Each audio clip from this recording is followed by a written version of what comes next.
രേണു സുധി വിഷയത്തിൽ എന്താണ് സംഭവിക്കുന്നത് സോഷ്യൽ മീഡിയയിൽ എന്ന് അറിയാനായി രേണു സുധി എന്താണ് ചെയ്യുന്നത് എന്നുള്ളത് ഞാൻ ഫോളോ ചെയ്തിരുന്നു.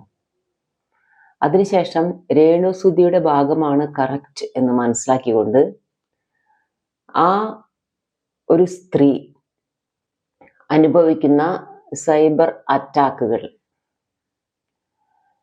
അതിലെ ആ സ്ത്രീയെ സപ്പോർട്ട് ചെയ്യേണ്ടത് എൻ്റെ ഉത്തരവാദിത്തമാണെന്ന് മനസ്സിലാക്കിക്കൊണ്ട് രേണു സുധിയെ സപ്പോർട്ട് ചെയ്തുകൊണ്ട് ഞാൻ ചില വീഡിയോകൾ ഇട്ടിട്ടുണ്ട്.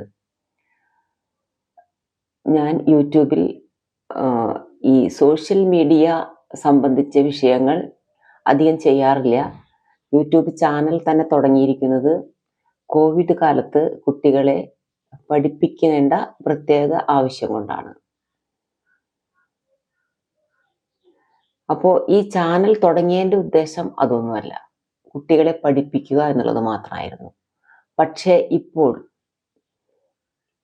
റിട്ടയർ ചെയ്തതിന് ശേഷം സോഷ്യൽ മീഡിയയിൽ കുറച്ചും കൂടി സജീവമായി നിൽക്കുന്ന സമയത്താണ് രേണു സുധി വിഷയം മുന്നിൽ വരുന്നത്. ഇത് പഠിച്ചപ്പോൾ എനിക്ക് മനസ്സിലായിട്ടുള്ളത്, രേണു സുധി മനസ്സിൽ പോലും വിചാരിക്കാത്ത കാര്യം രേണു സുധി ചെയ്തു എന്ന് അതുൽ എന്ന് പറയുന്ന ഒരു ബ്ലോഗർ ആളുകളെ തെറ്റിദ്ധരിപ്പിക്കുന്നുണ്ടായിരുന്നു. അത് പിന്നീട് കുറച്ച് ശാന്തമായിട്ടുണ്ട് കേട്ടോ. തുടക്കത്തിൽ റീച്ച് കിട്ടാൻ വേണ്ടിയിട്ടായിരിക്കും ഭയങ്കരമായിട്ട് തെറ്റിദ്ധരിപ്പിക്കുന്ന വിവരങ്ങളാണ് കൊടുത്തുകൊണ്ടിരുന്നത്. റീച്ച് കിട്ടുക, വീട്ടിൽ അരി മേടിക്കുക എന്നുള്ളത് മാത്രമായിരുന്നു അദ്ദേഹത്തിൻ്റെ ഉദ്ദേശം. അല്ലാതെ രേണു സുധിയോട് പ്രത്യേകിച്ച് സ്നേഹമോ മോട്ടിവേഷനോ അല്ലെങ്കിൽ ഒന്നുമല്ല അതിൻ്റെ ഒരു വിഷയം. റീച്ച് വർദ്ധിപ്പിക്കുക, പൈസ ഉണ്ടാക്കുക എന്നുള്ളൊരു മാത്രം ഒരു തന്ത്രം. ഒരു പാവ മനുഷ്യൻ, ജോലിക്ക് പോകാനായിട്ട് പറ്റില്ല എന്നൊക്കെ എന്തൊക്കെയോ പറയുന്നതൊക്കെ കേട്ടിട്ടുണ്ട്. കൂടുതലായിട്ടൊന്നും എനിക്കൊന്നും അറിയില്ല. അപ്പോൾ ഇദ്ദേഹത്തിൻ്റെ വാക്കുകൾ കൊണ്ട് ഒരു പാവപ്പെട്ട, ആരും സപ്പോർട്ട് ചെയ്യാനില്ലാത്ത ഒരു വിധവയെ അധിക്ഷേപിക്കുന്നത് കണ്ടിട്ടാണ് ഞാൻ രേണു സുധിക്കൊപ്പം നിന്ന് കുറച്ച് വീഡിയോസൊക്കെ ഇട്ടത്. ഇദ്ദേഹം ഇടുന്ന വീഡിയോയ്ക്ക് പിന്നാലെ നടന്നാണ് ഈ ബിഷപ്പും അതുപോലെ തന്നെ ഫിറോസ്, അങ്ങനെയുള്ള കുറച്ച് പേര്, പിന്നെ സോഷ്യൽ മീഡിയയിലെ പകുതിയോളം പേരും ഈ രേണു സുധിക്ക് എതിരായത്. അല്ലാതെ രേണു സുധി ഒരു കോളനിയിലൊക്കെ താമസിച്ച് ഒരു പൈസയൊന്നുമില്ല, ഒരു പാവം, ഒരു സാധാരണ സ്ത്രീ. ഈ സ്ത്രീയെ അതുൽ എന്ന് പറയുന്ന വ്ളോഗർ ശരിക്കും ഉപയോഗിച്ചു. അത് ഉപയോഗിക്കാനായിട്ടുള്ള കണ്ടെത്തിയിട്ടുള്ള വഴി വളരെ കുടിലമായിട്ടുള്ളൊരു മാർഗങ്ങളൊക്കെ തന്നെയായിരുന്നു. ആ മാർഗങ്ങളെക്കുറിച്ച് നമുക്ക് പിന്നീട് അത് ജനങ്ങൾക്ക് ബോധ്യപ്പെടും എന്ന് തന്നെയാണ് എൻ്റെ വിശ്വാസം. അങ്ങനെ പോലീസ് സ്റ്റേഷനിൽ ഈ അതുലിനെതിരെ രേണു സുധി കംപ്ലൈൻറ്റ് കൊടുത്തു. പോലീസ് സ്റ്റേഷനിൽ നിന്ന് കരഞ്ഞുകൊണ്ട് ഇറങ്ങി വന്ന രേണു സുധിയെ കണ്ടപ്പോഴും എൻ്റെ ഹൃദയം തകർന്നു. കാരണം പലപ്പോഴും ഭൂരിഭാഗവും നിയമം സാധാരണക്കാർക്കൊപ്പമല്ല എന്ന് എനിക്ക് പലപ്പോഴും തോന്നിയിട്ടുണ്ട്. സ്വാധീനവും കഴിവും ഉള്ളവർക്കാണ് നിയമം ലഭിക്കുന്നതെന്ന് എനിക്ക് എൻ്റെ പല കേട്ടുപരിചയവും കണ്ടുപരിചയത്തിൽ നിന്നും എനിക്കുണ്ടായിട്ടുണ്ട്. അപ്പോൾ ഈ സ്ത്രീ ഇങ്ങനെ വന്ന് കരയുന്നത് കണ്ടിട്ട് എനിക്ക് അത്ഭുതമൊന്നും തോന്നിയില്ല. പക്ഷേ അതുലിൻ്റെ മുഖത്ത് ഒരു വിജയിച്ച മുഖഭാവമായിരുന്നു. അതുൽ മറ്റുള്ള ഈ രേണുവിനെ, എന്താ പറയുക, ഫിറോസിന് പെട്ടെന്ന് തന്നെ, പിന്നെ ഫിറോസ് ഈ കാര്യം മനസ്സിലാക്കിട്ടോ. ഫിറോസ് ട്രാപ്പില് കുടുങ്ങിയില്ല. ഭാഗ്യത്തിന് ഫിറോസ് ഈ രേണു സുധി എന്ന് പറയുന്ന ആള് വളരെ ഒരു സില്ലി ആയിട്ടുള്ള ഒരു സാധാ ഒരു പെൺകുട്ടിയാണെന്ന് മനസ്സിലാക്കി, നമ്മുടെ പോലെ, അതായത് ഫിറോസിനെ പോലെയോ ബിഷപ്പിനെ പോലെയോ ഒന്നും അറിവുള്ള ഒരാളല്ല എന്ന് മനസ്സിലാക്കി ഫിറോസ് അതിൽ നിന്ന് കൈ കഴുകി രക്ഷപ്പെടാൻ ശ്രമിച്ചിട്ടുണ്ട്. പക്ഷെ ഫിറോസിന് അങ്ങനെ കുറച്ചൊരു മനസ്സിലെ ഒരു വൈരാഗ്യം ചെറുതായിട്ടുള്ളത് കൊണ്ടാണ് അബോർഷൻ കേസിനെ കുറിച്ച് പിന്നീട് അദ്ദേഹം പറയാൻ കാരണം.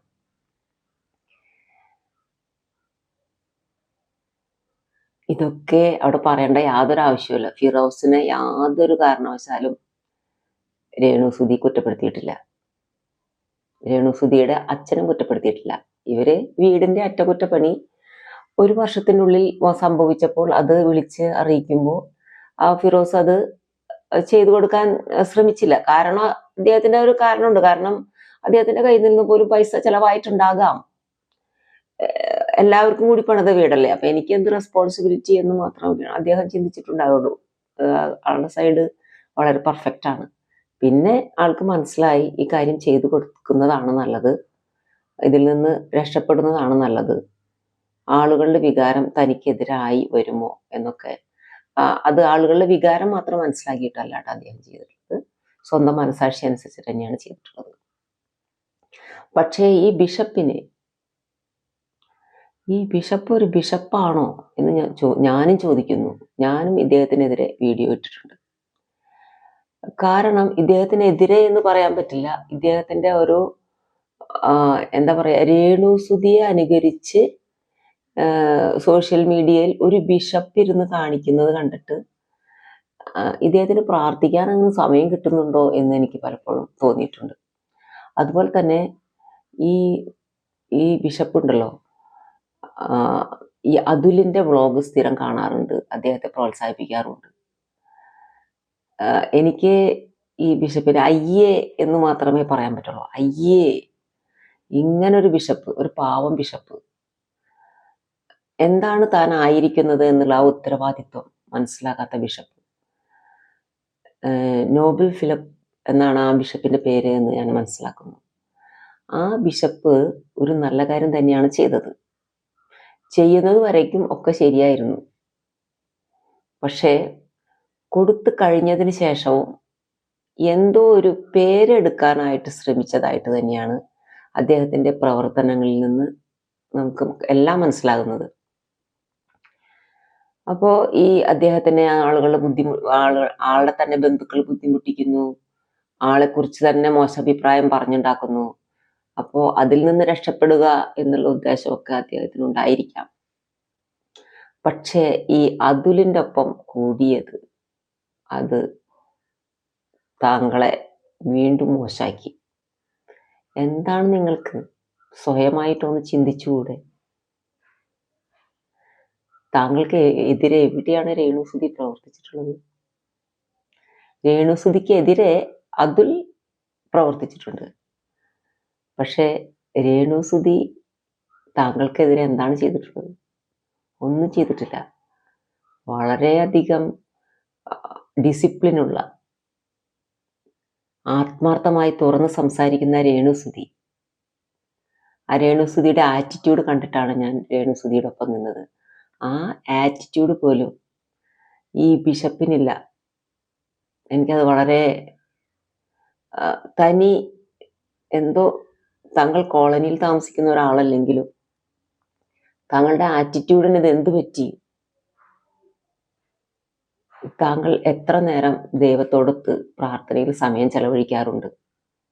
തൻ്റെ ഈ പ്രശ്നങ്ങൾ ദൈവവുമായിട്ട് ഡിസ്കസ് ചെയ്തോ?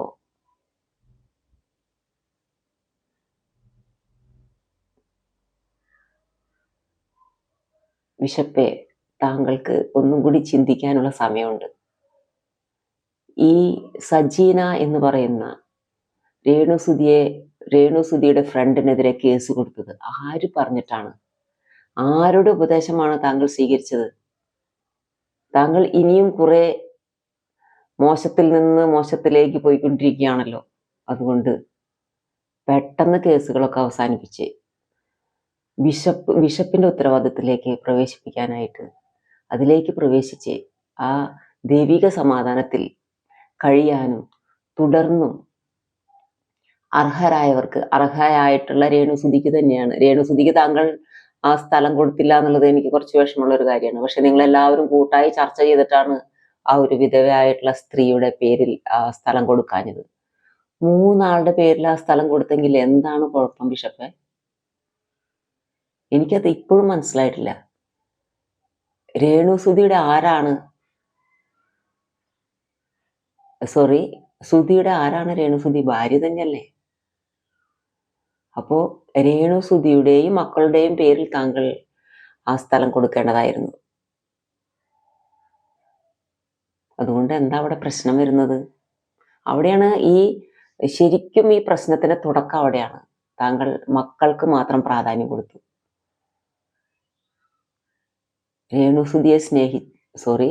സുധിയെ സ്നേഹിച്ച രേണുസുതിയെ താങ്കൾ എത്ര നൈസായിട്ടാണ് ഒഴിവാക്കിയത്. അത് ശരിയാണോ? അതും എനിക്ക് പറയാനുള്ളൊരു വിഷയം തന്നെയാണ്. അവിടെയാണ് പ്രശ്നങ്ങളൊക്കെ തുടങ്ങിയിട്ടുള്ളത്. എല്ലാ പ്രശ്നങ്ങളെയും തുടക്കാതാണ്. ഒരു സ്ത്രീക്ക് കൊടുക്കേണ്ട സ്ഥാനം, നിങ്ങൾ ഫോളോ ചെയ്യുന്ന ഒരു ക്രിസ്ത്യൻ കമ്മ്യൂണിറ്റിയിലെ ഒരു അംഗമാണ് ഞാൻ, റോമൻ കാത്തലിക് അംഗമാണ് ഞാൻ. യേശു ക്രിസ്തു സ്ത്രീകളുടെ പക്ഷത്തായിരുന്നു. ഏറ്റവും തട്ടിലുള്ള സ്ത്രീകളുടെ പക്ഷത്തായിരുന്നു യേശു. പക്ഷെ താങ്കളുടെ സ്ഥാനം എവിടെയാണ്? താങ്കൾ ഈ യേശുവിനെ തന്നെയാണല്ലേ ആരാധിക്കുന്നതും ബഹുമാനിക്കുന്നതും. താങ്കൾക്ക് എന്തു പറ്റി? വളരെ ആത്മാർത്ഥതയുള്ളത് കൊണ്ടാണ് ഞാൻ പറയുന്നത്. ഒരു സജീനയ്ക്കെതിരെ കേസ് കൊടുത്തത് കൊണ്ടൊന്നും തീരുന്നതല്ല ഈ പ്രശ്നങ്ങൾ.